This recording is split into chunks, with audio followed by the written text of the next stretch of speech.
Am I audible to everyone? Do you hear me? Yes, sir.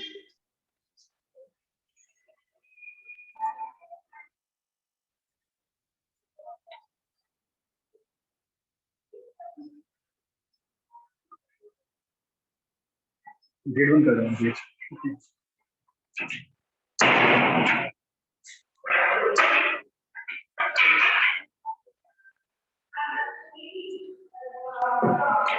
Okay, today we'll start unit 3.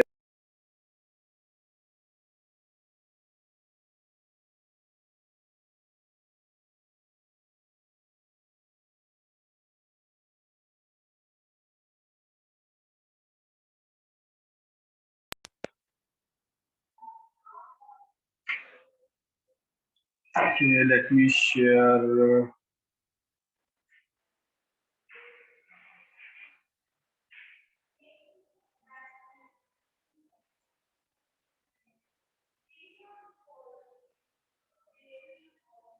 Okay, so we will start our unit 3. Basically, that is design pattern.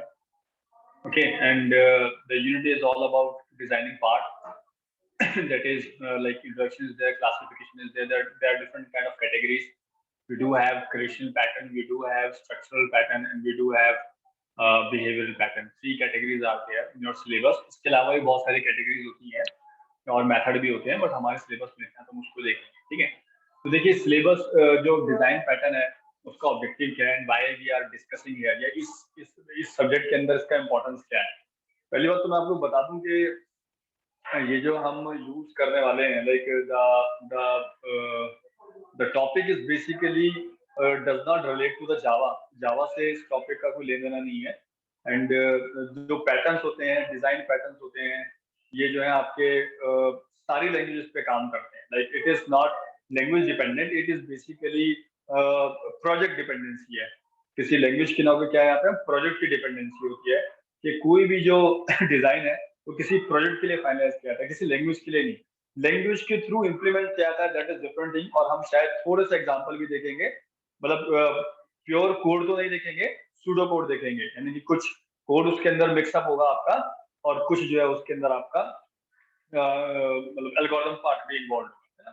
तो design pattern ये unit है, तो हम design pattern का मतलब क्या है, why we are studying these design patterns in object oriented programming. First question is there कि why it is a part of object oriented programming syllabus, ये किसी और का हिस्सा क्यों नहीं है. ठीक है, तो देखिए सॉफ्टवेयर डिजाइन जो पैटर्न्स है ये बेसिकली किसी भी प्रोडक्ट को डिजाइन करने में हम लोग इस्तेमाल करते हैं. और क्योंकि ज्यादातर लैंग्वेजेस जो आज के टाइम पे यूज हो रही हैं, those all are basically object oriented programming languages. ऐसी कोई लैंग्वेज नहीं है अभी जिसको हम लोग किसी प्रोजेक्ट मेकिंग में यूज करते हो और वो ऑब्जेक्ट ओरिएंटेड ना हो. चाहे जावा है, पाइथन है, कोई भी लैंग्वेज है जो यूज हो रही है, रूबी है, हर कोई ऑब्जेक्ट ओरिएंटेड प्रोग्रामिंग का जो कॉन्सेप्ट है, जो हमने अभी एनकैप्सुलेशन देखा, एब्स्ट्रक्शन देखा, पॉलीमॉर्फिज्म है, जो आपकी यूनिट 2 जो थी पूरी, वो सारे के सारे इनहेरिटेंस है. ठीक है, ये डायनेमिक बाइंडिंग है, ये सारे के सारे फीचर जो है ऑलमोस्ट हर लैंग्वेज आपको देती है ऑलमोस्ट. ठीक है, ये हो सकता है कि एक आध ऊपर नीचे हो, डायरेक्टली ना हो कि इनडायरेक्टली हो. जैसे मल्टीपल इनहेरिटेंस को जावा सपोर्ट नहीं करती है, तो हम उसको इंटरफेस के थ्रू इम्प्लीमेंट करके करते हैं. बट हम करते हैं मल्टीपल इनहेरिटेंस को. डायरेक्टली जावा नहीं करती, doesn't matter, but we do it some other way. तो नॉर्मली सब की सब लैंग्वेजेस इन चीजों को सपोर्ट करती हैं. ठीक है, सारी लैंग्वेज सपोर्ट करती हैं. तो अब डिजाइन पैटर्न, क्योंकि किसी भी प्रोजेक्ट को बनाने के लिए हमें कोई प्रोग्रामिंग लैंग्वेज चाहिए और वो ऑब्जेक्ट ओरिएंटेड होगी, तो ऑफ कोर्स हमें डिजाइन पैटर्न की अंडरस्टैंडिंग भी होनी चाहिए. ठीक है, अब डिजाइन पैटर्न होते क्या है, तो उसकी थोड़ी डेफिनेशन आप देखेंगे. तो डिजाइन पैटर्न बेसिकली क्या है, it is nothing but it is some sort of, you can say, best practice. ठीक है, it is some sort of best practice.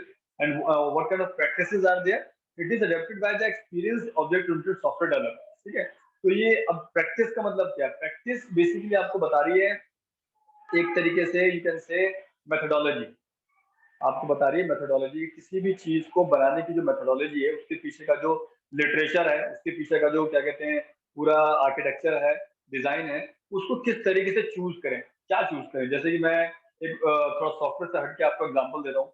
मैं आपसे कहूँगी साहब, ठीक है, आपके पास ना एक 100 गज का एक प्लॉट है और मैं कहता हूँ कि आपको उसके अंदर एक अपना घर बनाना है, अपना ड्रीम घर बनाना है, तो आप उसको अपने मुताबिक डिजाइन करोगे, है ना. एक है कि नहीं साहब मैंने आपको रिक्वायरमेंट दी कि आपको 3 रूम्स आपके पास होने चाहिए, ठीक है, और आपके पास 2 आपके पास वॉशरूम होनी चाहिए, एक किचन होना चाहिए। अब आपको उस जगह का यूज करके कैसे कैसे वो चीज डिजाइन करनी है, तो ये एक डिफरेंट यूज केस हो गया। यही प्रॉब्लम्स आईटी इंडस्ट्री में भी आती है।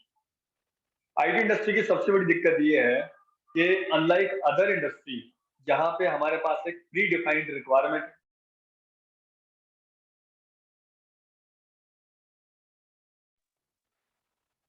आईटी इंडस्ट्री में वो प्री डिफाइंड रिक्वायरमेंट नहीं होती है, और ये रिक्वायरमेंट बहुत डायनेमिक होती है, यानी कि चेंज होती रहती है ना। जैसे कि मैं आपको एग्जांपल देता हूँ। ठीक है, जैसे सपोज करो लाइक लाइक सपोज करो हमें एक ट्रैक्टर का प्लांट लगाना है, ट्रैक्टर इंडस्ट्री को सेटअप करना है ना, मैकेनिकल की दुनिया में चला गया। तो यहाँ पे आपको पता होता है कि यार आपको पर मंथ के कितने ट्रैक्टर प्रोड्यूस कर रहे हैं, उतनी बड़ी आपकी क्या लगेगी, असेंबली लाइन लगेगी, जहाँ पे सबके सब ट्रैक्टर्स क्या होंगे आपके प्रोड्यूस होंगे। तो आप असेंबली लाइन का साइज जो है वो टारगेट देख के चूज करते हैं। ठीक है, और जब कभी ये टारगेट वेरी करता है तो आप इस प्लांट को फिर से नए नए सिरे से क्या करते हो, संबल करते हो। अभी आप सब उसको आप 1000 स्क्वायर फीट में लाके बैठे थे, अब आप उसको 2000 में करोगे, फिर सब कुछ दोबारा संबल।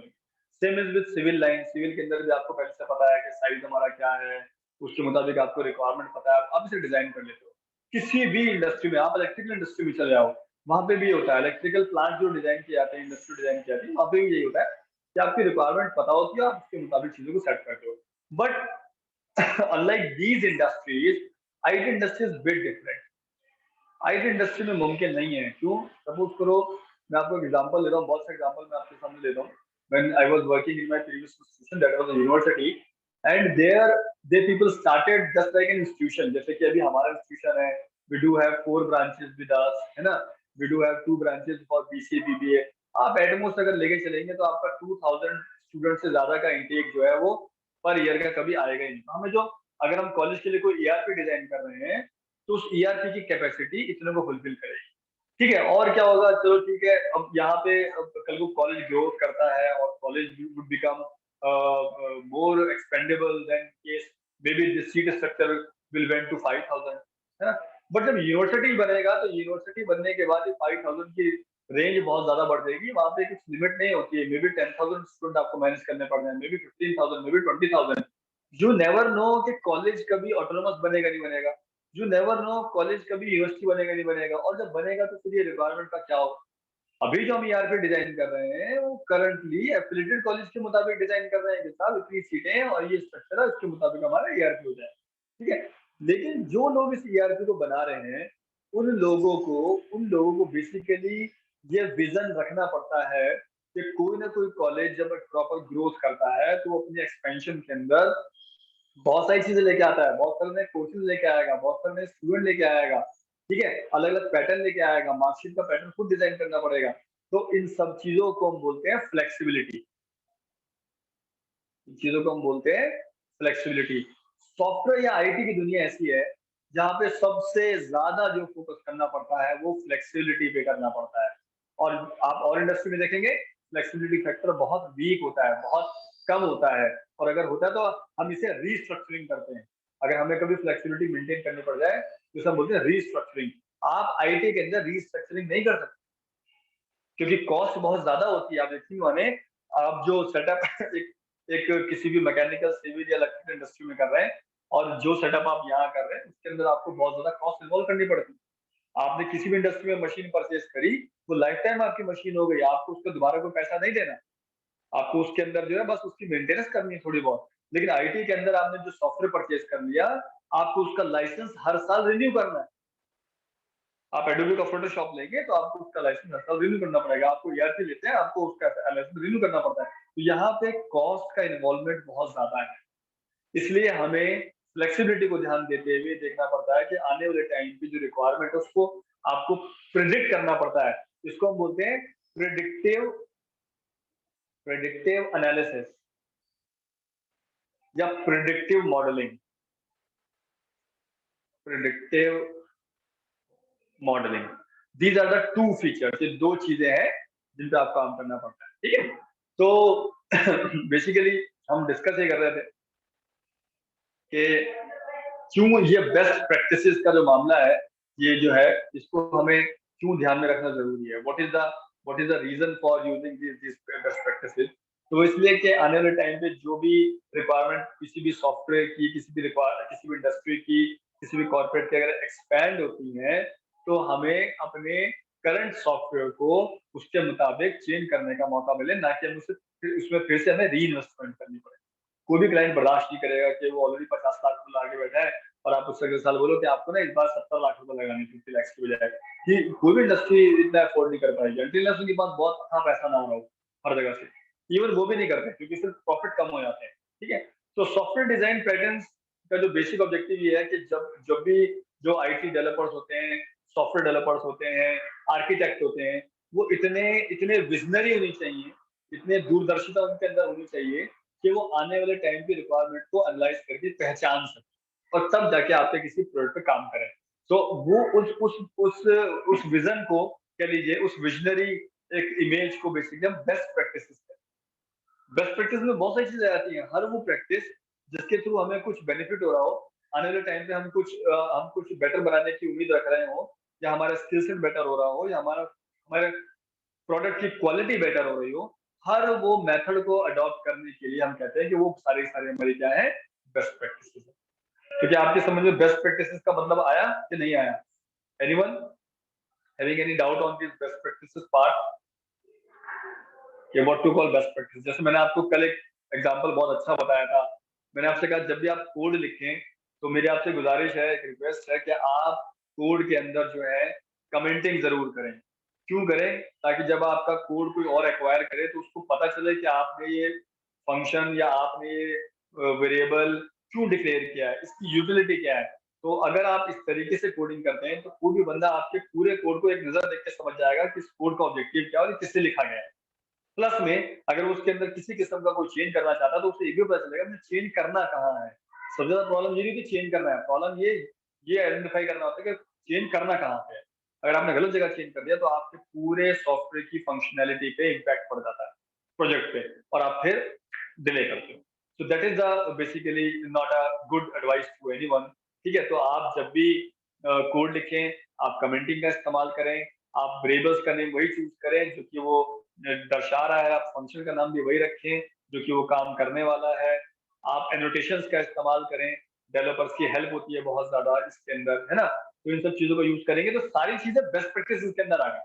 कोड के अंदर कमेंट करना, छोटा कोड लिखना, लॉजिक को ऑप्टिमाइज बनाना। मैं नहीं चाहता कि आप सोचेंगे साहब मैं अगर 20 लाइन्स के अंदर कोड लिख रहा हूँ और तब मेरा आउटपुट आउटपुट ज्यादा अच्छा है, नहीं, मैं आपसे कहूंगा 20 को या 12 लाइन्स में लिखें, वो कोड ज्यादा अच्छा है। क्यों? कंपाइल टाइम और रन टाइम पे आपका टाइम कम लगेगा, तो ऑब्वियसली आपकी परफॉर्मेंस बेटर होगी। तो we can follow lot many best practices in the software part, कोई लिमिट नहीं है उसकी। और ये आपके इंटेलेक्चुअल पे डिपेंड करता है। देखिए क्लास के अंदर 80 स्टूडेंट्स होंगे, कोई टॉपर भी होगा, कोई सेकंड टॉपर भी होगा, कोई थर्ड टॉपर भी होगा, है ना। अब वो टॉपर्स में सेगमेंट क्यों है? वैसे by the way who is first topper in the class last semester में?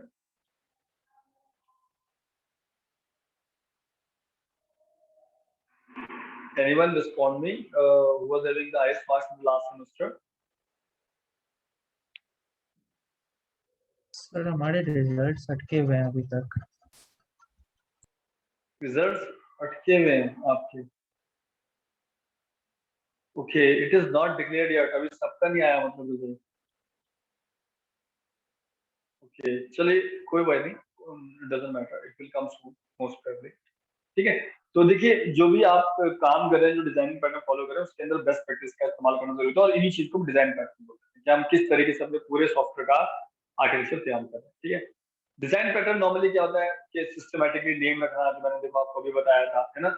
Naming convention is very important in coding, sorry, naming convention इसको बोलते हैं, नेमिंग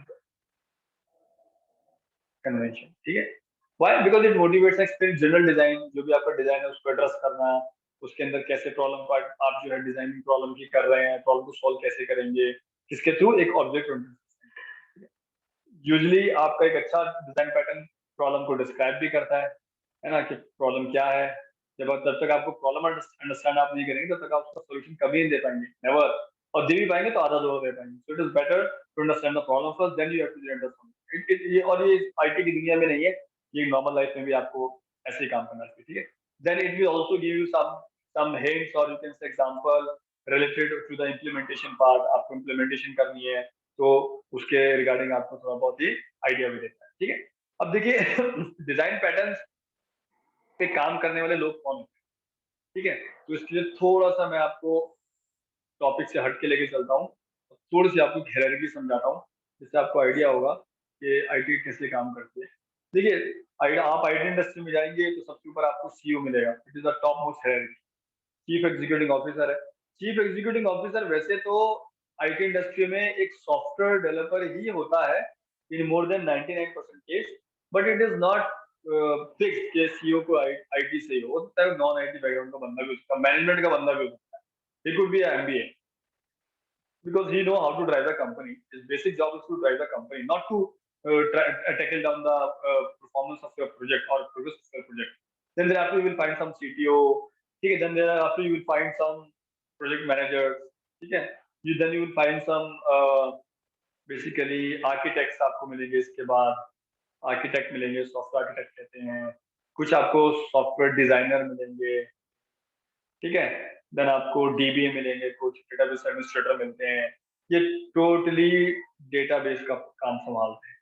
डीबीए कह लीजिए और डीए कह, दो लोग होते हैं, D and DBA. Then thereafter you have technical specialist, technical specialist, ठीक है। देन आप देखेंगे सीनियर प्रोग्रामर होते हैं, सीनियर प्रोग्रामर। देन लास्ट में आपका जो है जूनियर प्रोग्रामर होते हैं, जूनियर प्रोग्रामर होते हैं, और इससे ऊपर सबसे लास्ट में होते हैं जीईटी। जीईटी पता है आपको कौन होते हैं? Anyone having an idea about GET?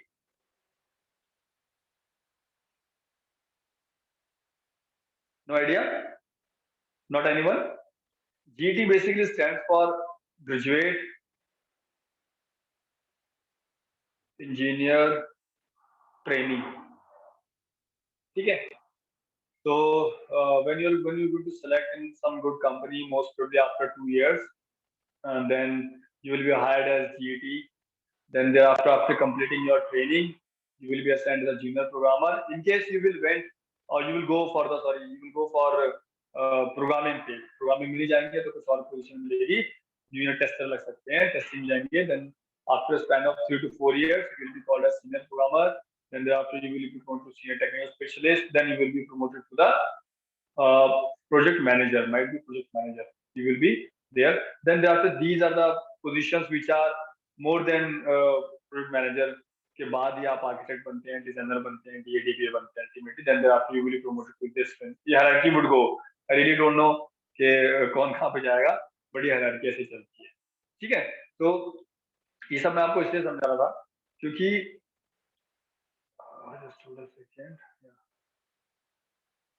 तो क्योंकि हमारे पास यहाँ पे एक टर्म है, हमारे पास यहाँ पे एक टर्म है हमारे पास, दैट इज सॉफ्टवेयर आर्किटेक्ट, ठीक है। तो डिजाइन पैटर्न्स पे काम करने वाले लोग जो होते हैं वो सॉफ्टवेयर आर्किटेक्ट कहलाते हैं। कुछ कंपनीज में सॉफ्टवेयर डिजाइनर्स भी कहलाते हैं, somewhere it is architect, somewhere it is designer. It depend upon the company. Company financial domain में काम कर रही है, कंपनी सैप में काम कर रही है, कहाँ काम कर रही है, डिपेंड, वेब में काम कर रही है, तो पोजीशन थोड़ी डिपेंड हो जाती है और कुछ थोड़ा खास नहीं। बट आर्किटेक्ट वो बंदा होता है, एक सॉफ्टवेयर आर्किटेक्ट वो बंदा होता है जो कि ओवरऑल सारा का सारा पूरा आपका पेज डिजाइन करता है ना। इसको हम थोड़ा सा इस एग्जांपल से समझेंगे। देखिए this example we have software architecture as a main concept, है ना। सॉफ्टवेयर आर्किटेक्चर मतलब आपका सॉफ्टवेयर कैसे बनेगा, हाउ वाई, ये क्वेश्चन जो है यहाँ पे आ जाते हैं। इनको सॉल्व करने के लिए बहुत सारे क्वेश्चंस आते हैं, जैसे कि आपका डिजाइन क्या रहेगा, आपकी क्वालिटी के एट्रीब्यूट्स कौन कौन से होंगे, आप जिस एनवायरनमेंट में काम कर रहे हो कौन से एनवायरनमेंट में कोड लिखोगे, कहाँ डिप्लॉय करोगे, कौन सा सर्वर यूज करोगे, कौन सा ऑपरेटिंग सिस्टम यूज करोगे, ठीक है। तो आपका ओएस क्या है, आपकी लैंग्वेज कौन सी होगी, आपका प्लेटफॉर्म कौन सा होगा, ठीक है। ये सब चीजें आपकी एनवायरनमेंट के अंदर आती है। बिजनेस स्ट्रेटेजी, आपको ये भी देखना है कि whatever you are designing that must to operate with the market. Market की नीड को अगर सेटिस्फाई आप नहीं कर रहे हैं तो आप इस वाले टर्म पे फेल हो जाएंगे, चाहे आपका प्रोडक्ट जितना अच्छा क्यों ना हो। इनफैक्ट मैंने आपको किसी क्लास में बताया भी था कि फेसबुक में लोगों का इंटरेस्ट गिर रहा है। किसका? दो सेगमेंट का, एक वो जो यंग जनरेशन है, एक वो जो कि काफी एजड जनरेशन है। दोनों ही जनरेशन के अंदर 22% लोगों ने फेसबुक को सर्व करना बंद कर दिया है, तकरीबन 20% पीपल ने। जो अधेड़ उम्र की जनरेशन है, यानी 30 से 50 के बीच में, ओनली वही they people are using right now. So it's a big reason to worry for Facebook why people are leaving. That is why they have made some changes and they got new concept. Now it has been renamed as Metaverse. अगर आप थोड़ा सा market से रूबरू रहते होंगे, update रहते होंगे, तो मेटावर्स जो है उसने फॉर्म करी है, एंड मेटावर्स एक डिफरेंट कॉन्सेप्ट लेके आ रही है। Now it would be rename, ठीक है। ह्यूमन डायनेमिज्म के लोग बदलते हैं, उनकी हैबिट्स बदलती हैं, आपको उनको भी ख्याल रखना है। हर टाइप का क्लाइंटल आपका सॉफ्टवेयर यूज करेगा, तो आपको उसके मुताबिक आर्किटेक्चर डिजाइन करना है, ठीक है। जैसे मोबाइल का ऑपरेटिंग सिस्टम है, एक रिक्शे वाला भी चलाता है, एक कंपनी का सीईओ सीटीओ भी चलाता है, हम भी चलाते हैं, आप भी भी चलाते हो, हर कोई चला रहा है। तो क्या वो इतना कंफर्टेबल है कि उसे हर कोई चला सके? तो ये ह्यूमन डायनेमिज्म की स्टडी की आती है बाकायदा, ये पार्ट पे स्टडी की आती है, तब इसको एनालाइज, ठीक है। तो अब यहाँ पे सॉफ्टवेयर आर्किटेक्ट जो होते हैं, उनका काम सॉफ्टवेयर के आर्किटेक्चर को डिजाइन करना होता है, और जो कि डिजाइनिंग का बहुत कोर पार्ट है, और उनको इन सब चीजों पे फोकस करते हुए काम करना है। So that is one of the most important part, how to maintain the design pattern, ठीक है। डिजाइन पैटर्न क्या है वहाँ पे सॉफ्टवेयर का, अभी नीचे हम देखेंगे वन बाय वन और क्या है, ठीक है। So अब हम segregate कर सकते हैं, like we can segregate into two parts, like it could be divided into two parts, right? It is one is architecture part, one is the designing part, ठीक है। आर्किटेक्चर पार्ट, डिजाइनिंग पार्ट, ठीक है। Software architecture और software designing दो part में आपने इसे divide कर लिया, ठीक है। आर्किटेक्चर बताता है कि नॉन फंक्शनल डिसीजन कैसे लेने, नॉन फंक्शनल डिसीजन कैसे लेने, है ना? उनकी कास्टिंग कैसे करनी है, उनको चूज कैसे करना है, उनको मैप कैसे करना है ना। दूसरा आपका जो है डिजाइन पार्ट, वो बताता है फंक्शनल रिक्वायरमेंट कैसे मैनेज, ठीक है। डिजाइन के अंदर फंक्शनल रिक्वायरमेंट को हासिल किया जाता है। In design functional requirement is accomplished. Look at that part. But this functional requirement would be accomplished once your software architecture is freezed or decided.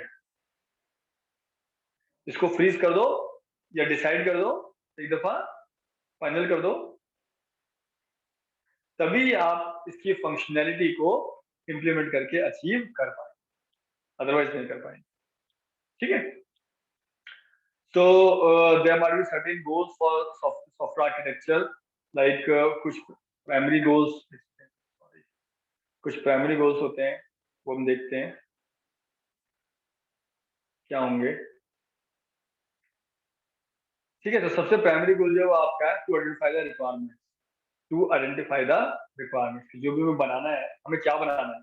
पहला क्वेश्चन ये है, आपने अपने फ्रेंड्स के साथ डिसाइड किया कि यार हमने एक प्रोडक्ट बनाएंगे, आपने प्रोडक्ट चूज कर लिया, ठीक है, प्रोडक्ट बनाएंगे। अब अगला क्वेश्चन है कि आप बनाएंगे क्या, प्रोडक्ट का नाम क्या होगा, उसकी फंक्शनैलिटी क्या होगी, वो क्या सर्व करेगा अल्टीमेटली, तभी आप डिसाइड कर पाएंगे उसका स्ट्रक्चर क्या होगा, कैसे बनेगा, कितने मॉड्यूल्स होंगे। सपोज करो we are taking example of कि हमें एक वेबसाइट बनानी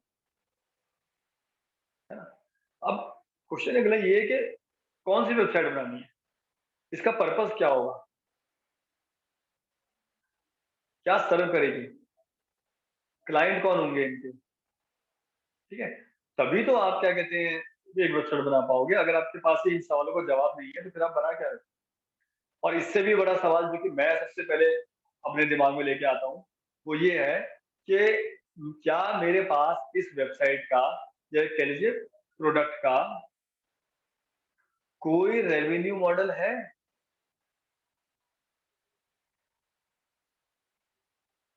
do you understand what I am saying right now, कि कोई रेवेन्यू मॉडल है। रेवेन्यू मॉडल से मतलब क्या है, anybody can tell me.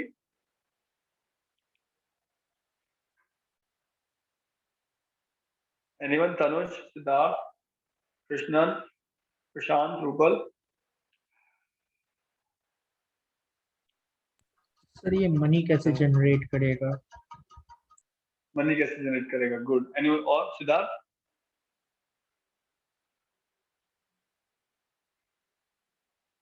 Okay, anyone else.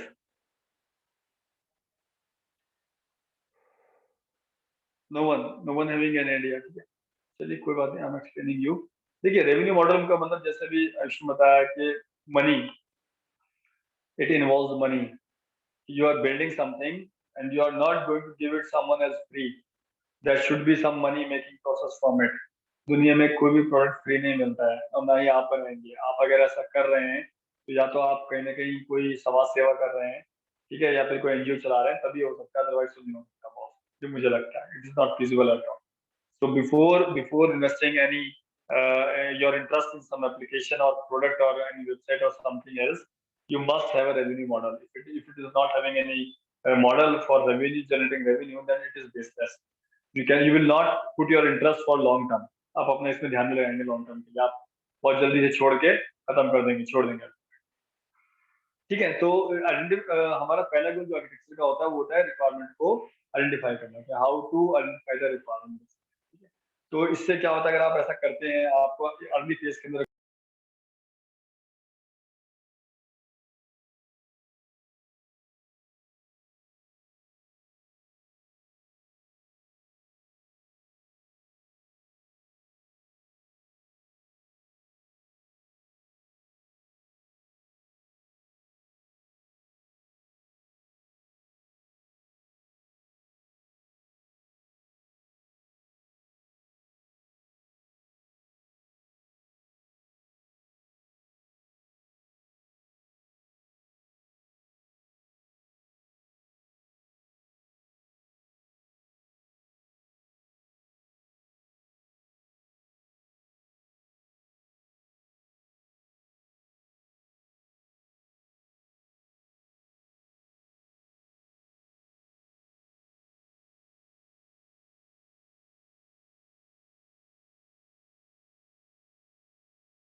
Okay, am I audible? Sorry, call came in between from office.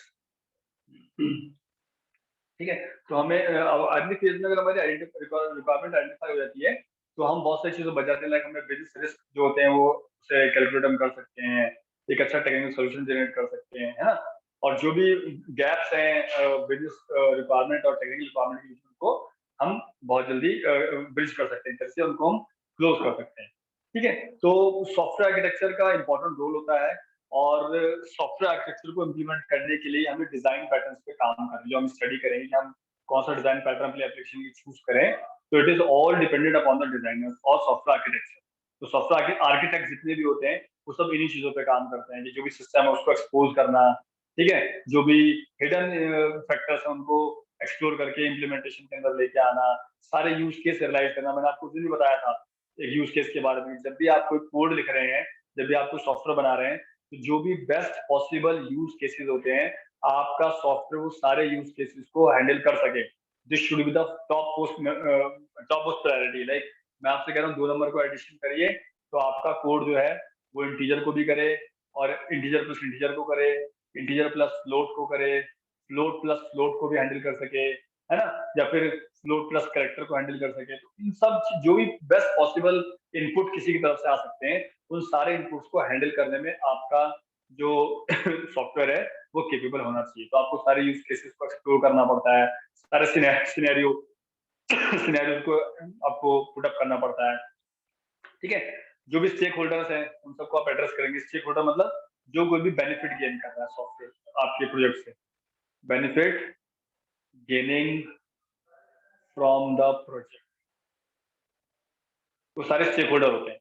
ठीक है, जो कंपनी में काम करने वाला एम्प्लॉय भी है, उसका मालिक भी है, जो बाहर से वेंडर है वो भी है, शेयर होल्डर भी है, सब बंदे स्टेक होल्डर कहलाते हैं। ठीक है, आपका सॉफ्टवेयर आर्किटेक्ट इस चीज को ध्यान रखता है कि हाँ भाई आपको फंक्शनल रिक्वायरमेंट और क्वालिटी की रिक्वायरमेंट्स को भी ध्यान रखना है, उनको कैसे मैनेज करना है। ठीक है, और बेसिकली उसका जो मेजर रोल होता है वो आपके किसी भी एप्लीकेशन की फंक्शनैलिटी को मैनेज करना होता है और उसकी क्वालिटी में इंप्रूवमेंट लाना होता है। This is a major objective which we should be able to handle for that part. ठीक है, so this is the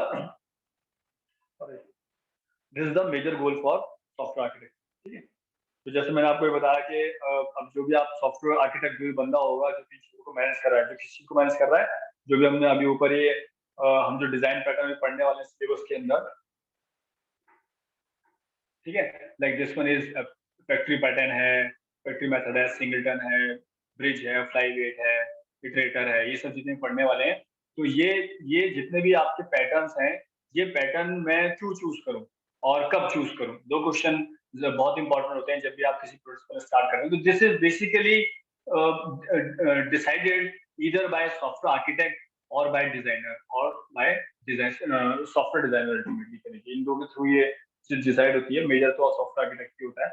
तो in order to handle this thing you must be having some kind of expertise, and that should be like you should be well versed and having good knowledge of design expertise। ठीक है, designing कैसे करनी है, कहाँ पे क्या आएगा, किस तरीके से मैनेज होगा। ठीक है, domain expertise, this is second important thing जो मैंने आपको बताया था कि एक लैंग्वेज सीखने से सॉफ्टवेयर नहीं बन जाता। आप कल को जावा के, पाइथन के सुपर एक्सपर्ट बन जाइए और आप कहेंगे साहब हम कुछ भी बना लेंगे, तो this is not true at all. No, मैं नहीं मानता इस चीज को।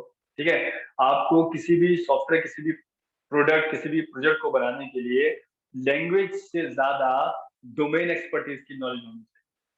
Yeah, like I said yesterday, like in order to design a bank application, you must understand the logics which are applicable behind the bank domain. Banking कैसे होती है, banking में कौन कौन से प्रोसेस होते हैं, कौन कौन से मेथड्स होते हैं, कैसे लेन देन होता है, सब चीजें आपको आनी चाहिए, तभी आप वो लॉजिक लिख पाएंगे। तो किसी भी सॉफ्टवेयर आर्किटेक्ट के जरूरी है कि उसका डोमेन एक्सपर्टीज है, ये भी डिपेंड करता है। ऐसा नहीं होता कि हम किसी फाइनेंशियल डोमेन एक्सपर्टीज को बोले साहब आप ना एक क्या बोलते हैं कमर्शियल वेबसाइट जो है जैसे फ्लिपकार्ट, अमेज़न है, आप इसका एक आर्किटेक्ट डिजाइन कर दो, तो नहीं कर पाएगा। क्यों? क्योंकि उसका जो एक्सपर्टीज है वो किसके अंदर, फाइनेंस के अंदर, बैंकिंग इंडस्ट्री के अंदर। तो सॉफ्टवेयर आर्किटेक्ट में भी आपको अपनी एक लाइन चूज करनी पड़ती है। इट्स अप टू यू कि आप फाइनेंशियल डोमेन में जा रहे हैं, या बिजनेस डोमेन में जा रहे हैं, या फिर मैन्युफैक्चरिंग डोमेन में जा रहे हैं, ठीक है, या प्रोडक्शन डोमेन में जा रहे हैं, किस डोमेन में आप जा रहे हैं, किस इंडस्ट्री के लिए आप अपना सॉफ्टवेयर डिजाइन आप करते हैं इतने टाइम से, वो आपका डोमेन बन जाता है। या आपको इनिशियल फेज में डिसाइड करना होगा, और ये इंटरेस्ट पे भी डिपेंड करता है थोड़ा सा। कुछ लोग का इंटरेस्ट फाइनेंस में होता है, कुछ का प्रोडक्शन में होता है, कुछ का कहीं और होता है।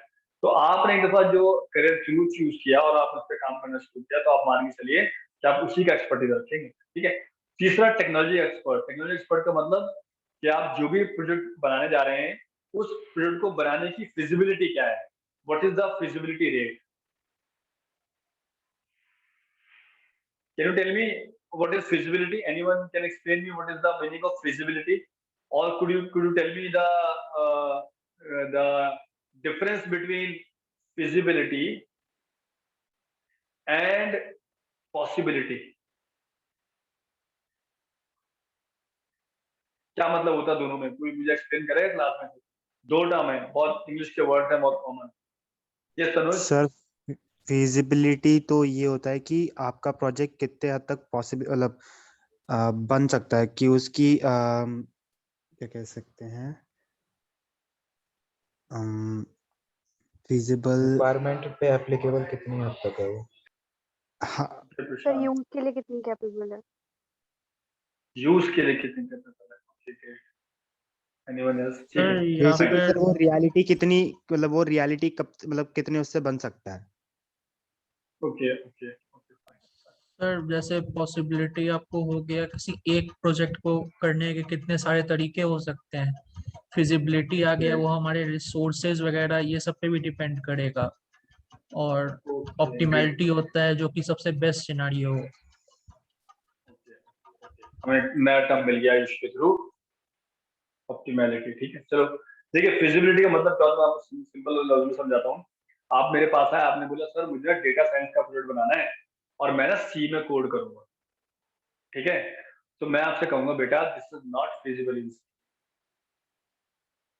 डेटा साइंस का प्रोजेक्ट बनाया जा सकता है, पॉसिबल है।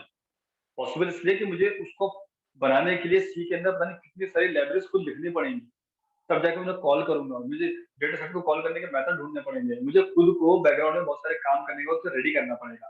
ठीक है, ये पॉसिबिलिटी हो गया। मैं मना नहीं करूंगा आपको कि अगर आप कहेंगे नहीं कि तो मेरे से ये ऐसे ही करना है, तो ठीक है, पॉसिबिलिटी वाली बात तो ये हो गई है कि कोड कर सकते हैं, अगर कोडिंग हो सकती है तो पॉसिबिलिटी है। लेकिन मैं कहता हूँ कि नहीं यार, सपोर्ट नहीं है वैसा जैसा कि हमें चाहिए, कि हमारे पास टाइम फ्रेम कम है। आप बोलते सर मुझे तो बस 5 ही दिन में बनाना है, तो 5 दिन में मैं आपसे कहूंगा बेटा मुझे वो लैंग्वेज चूज करनी है जिसके अंदर पहले से मुझे सपोर्टेड लाइब्रेरीज मिले। जैसे पाइथन है, पाइथन पांडास देती है, नमपाई देती है, केरास देती है, समझे। इसके अलावा तुम्हारा और बहुत सारी है, टेंसर फ्लो, पता है कितनी सारी लाइब्रेरी उसके अंदर अवेलेबल है, और आपका काम फट नहीं होता, एकदम चुटके बजाते, कुछ नहीं करना। और वहीं पे काम सी में पूछूंगा तो सी में नहीं। मैं कहूंगा बेटा projects which you are expecting to design in data science are not feasible in C and they are feasible in Python but not feasible in C। ठीक है, पॉसिबिलिटी होती है।